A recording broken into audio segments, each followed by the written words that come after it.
Hello everybody, I thought I'd record a short video to help you with this Bergo Limited question. It's an income statement question for a limited company as part of this week's materials that are on Google Classroom. So this was based on an exam question that I think came from the June 2017 paper. I've updated it for one or two things that have changed in our syllabus, but essentially it's the same question. So we've got here a draft income statement that's been prepared. So the assistant accountant has already made a start with it. They've got down as far as operating expenses. They include all the revenue expenses. Remember, revenue expenses are the day-to-day running costs, except depreciation, which is part of the revenue expenses, and interest, which remember would be classed as finance costs when we're doing a limited company's accounts. We've then got, it goes over 2 pages, 8 pieces of additional information, 6 of which I think are going to feature in the income statement. Points 7 and 8 are to do with the statement of changes in equity. So we don't need to worry about those just at the moment for the income statement. But if we go back to this one, we've got some items that we need to deal with. So the first one then, we've got sale or return of goods. Now, sale or return is where we sell stuff to customers and they have the opportunity to send it back to us if they don't sell it to their customers. So Bergo Limited sells goods to a customer on a sale or return basis. So the goods cost Bergo £18,000 and had a selling price to the customer of £27,000. They were dispatched on the 27th of March 2017, so that means they were sent to the customer before the year end. And the value of the goods, the whole £27,000, has been included in the sales revenue figure at the 31st of March 2017. Now, because it's on a sale or return basis, and there's no evidence, it says here that they were returned on the 15th of April unsold, so it was shortly after the end of the year. So at the year end, they have definitely not been sold by the customer.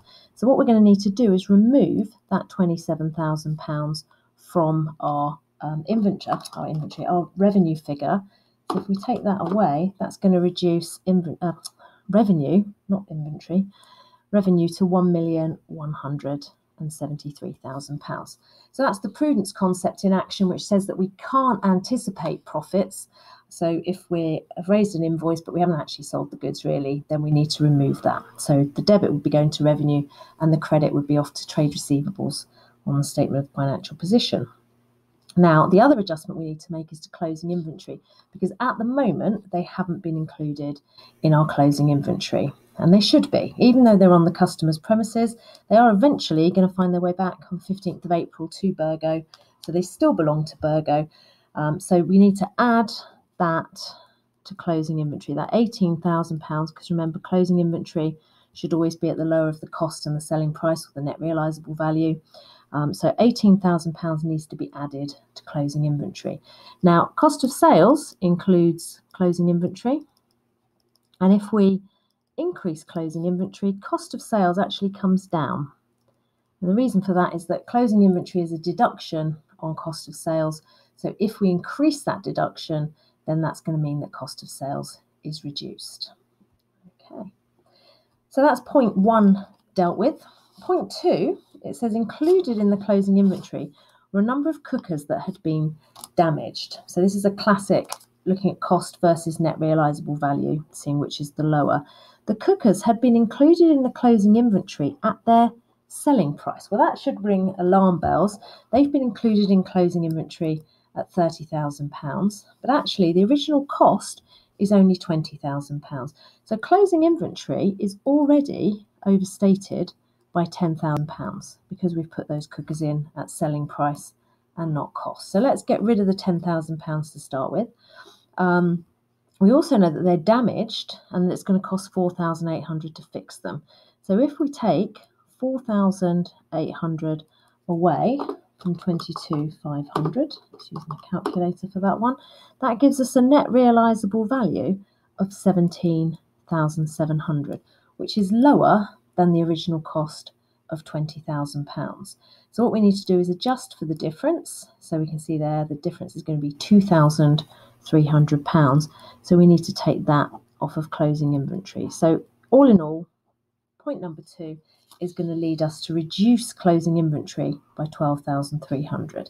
So if we reduce closing inventory by that, our cost of sales is actually going to go up by £12,300. So we need to include that up there. And the reason it's going up is that if you remember, closing inventory is a deduction. If we reduce that deduction by 12,300, then it's going to increase cost of sales. So we're going to add that back on. Okay, right, point number 3 then. We've got the non-current assets section. So I can just make that a bit straighter for you. Non-current assets section of the statement of financial position at the 1st of April 2016. So these are all the brought forward figures. That's what we had in there last year. And the first thing it tells us is that on the 31st of December 2016, the premises were revalued at £900,000.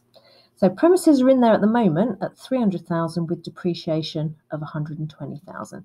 Well, they haven't depreciated, so we'd be writing that off straight away. Let's get rid of that and let's bump up the value of these premises to £900,000. Remember that the surplus would be credited to a revaluation reserve, which would be a capital reserve in the equity section of the statement of financial position, and also on the statement of changes in equity. The depreciation for premises is 2% per annum. So 2% of 900,000, I reckon, is £18,000. So our depreciation to date is going to reset. We're going to start from the beginning again, £18,000. And then if we were doing the statement of financial position, the net book value would be one minus the other, which would be, let's see if I can do this in my head, £882,000. Okay, the equipment then, we had 72,000 at cost. It's already been depreciated by 24,000, and it tells us that during the year, some of it was sold. Now, the net book value of what was sold was £16,000. It was also sold, bizarrely, for £16,000, so the sale proceeds and the net book value are exactly the same. So there's no profit or loss on the disposal.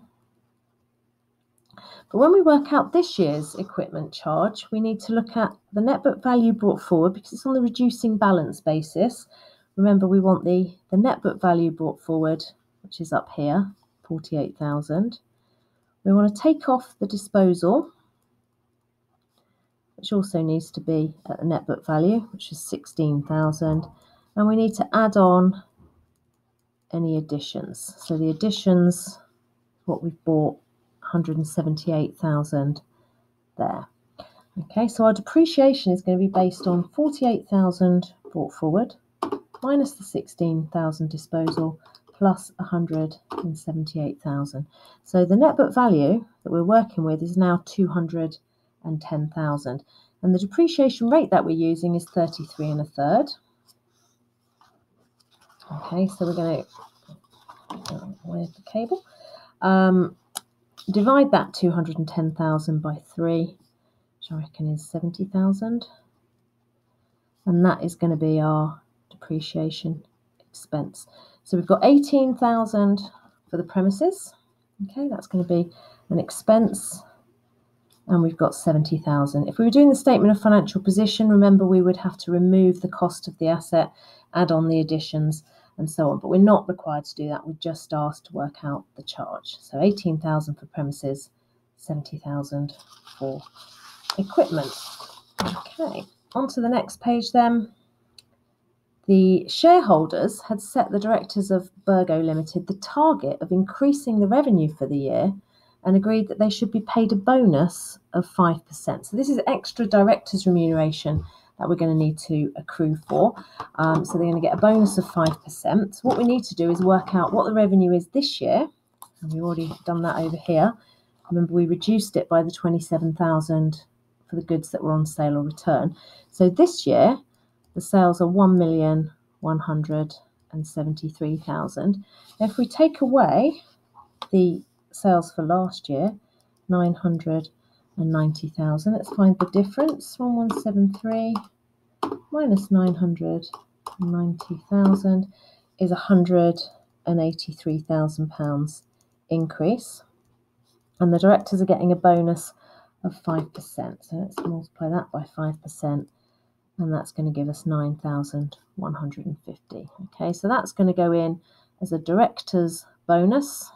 Note that there's more than one director, so the apostrophe is after the S. Director's bonus, and that's going to be included in the income statement before profit from operations. So that's a normal expense. So remember, we've got profit from operations, then we take off finance costs to get the profit before tax, then we take off the tax, and that will give us our profit for the year after tax, which goes onto the statement of changes in equity.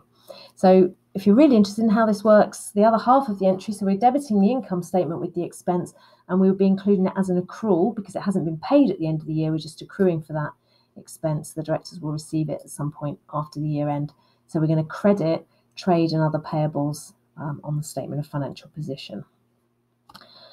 Point number 5, it tells us that the company's taken out a long-term loan of 175,000. That's to help pay for that equipment. It cost 178,000.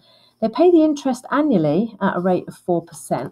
If you remember over here, they haven't adjusted, so the expenses have been sorted out apart from depreciation and interest. So we're going to need to include an accrual for the loan interest. Okay, 175,000 times 4%, let's work that out, means that the annual interest is £7,000. Okay, but they didn't have the loan for the whole year. They only took it out at the very end of December, so it was only there really for January, February and March 2017. So we need to time apportion that, multiply it by 3/12, divide it by 4. So I think what we need to do is include in finance costs £1,750. And again, the other half of that entry would be going to trade and other payables. It's an accrual. Same with the tax. That 7,500 needs to be included on the income statement, but it would also pop up in current liabilities on the statement of financial position. Okay, so that's everything you need to know to be able to do the income statement. They also ask you, part B of this question, to prepare an extract from the statement of changes in equity, just to show retained earnings. So just that one column for retained earnings. So they give you the brought forward figure of 69,650. What we need to do is add to that the profit for the year, which is in task 1A. You've already calculated that, hopefully, when you finished dealing with all the points down to number 6. So add on the profit for the year and then take off the dividends paid. Now the dividends paid tells you that they paid just one dividend for the year of 5p per share. So all we need to do is find out how many shares we've got. We've got £100,000 worth of share capital, and it's nice and easy with this example because each share is worth £1. So if we multiply that, comma in the wrong place there, by 100,000 shares, then that's going to give us the amount of the dividend. So 5p times 100,000 shares, I reckon, is £5,000. I'll just check that. Still quite early in the morning. Yeah, £5,000, that's the dividend paid. Okay, remember, if you've got interim and final dividends, you need to work them both out and then add them together. We should only have one total for all the dividends paid. So hopefully that's given you some idea of where to go. Once you've managed to crack the Bergo question, have a go at Tomsk Limited. I haven't recorded a video for that one, but there are some comprehensive workings on an Excel file that you can download and have a look at. Thanks very much for watching.